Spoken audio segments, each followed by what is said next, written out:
sa pagtatatag ng bagong tipan, ang isang propeta ay nag-iwan ng propesiya noong 700 BC, iyon ay, mga 2,700 taong nakalilipas mula ngayon. Iyon ay para maliwanagan tayo tungkol sa bagong tipan. Ito ay isang lihim na natago sa loob ng 2,000 taon. Kaya ito ay isang bagay na hindi natin mapipresyohan.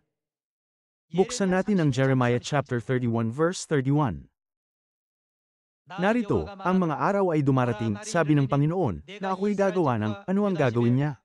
Panibagong tipan sa sambahayan ng Israel at sa sambahayan ng Juda. Kung ito ay gawa ng Diyos, ito ang pinakadakilang obra maestra. Ano ang tinatag ng Diyos nang pumarito siya sa lupa sa laman? Iyon ay ang bagong tipan.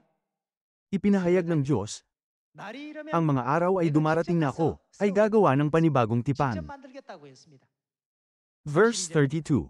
Hindi katulad ng tipan na ginawa ko sa kanilang mga ninuno, nang kunin ko sila sa pamamagitan ng kamay, upang ilabas sila sa lupain ng Ehipto. Ang aking tipan na kanilang sinira, bagaman ako'y asawa sa kanila, sabi ng Panginoon. Ngunit ito ang tipan na aking gagawin sa sambahayan ng Israel, pagkatapos ng mga araw na iyon, sabi ng Panginoon.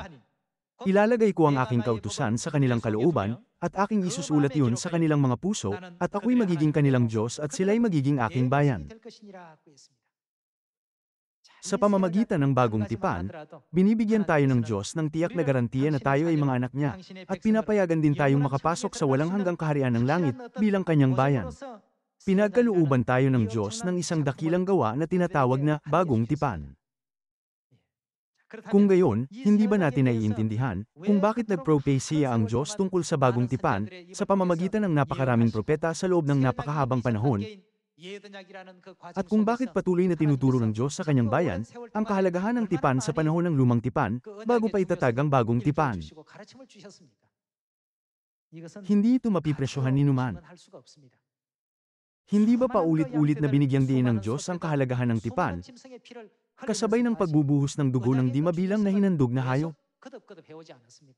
Kahit na may mahalaga tayong bagay, kung hindi natin alam ang halaga nito, ituturing natin ito na walang halaga gaya ng ginawa ni Iso.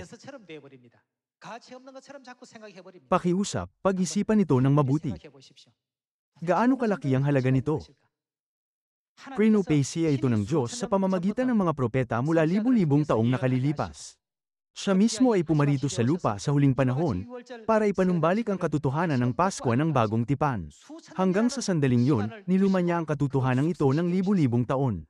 Sinasabi ng mga tao na ang puting alak mula sa Pransya ay napakahalaga pag ito ay niluma ng 100 taon. Gayunman, hinanda ito ng Diyos sa loob ng libu-libong taon. Sa wakas, natapos ng Diyos ang kanyang gawa sa panahong ito.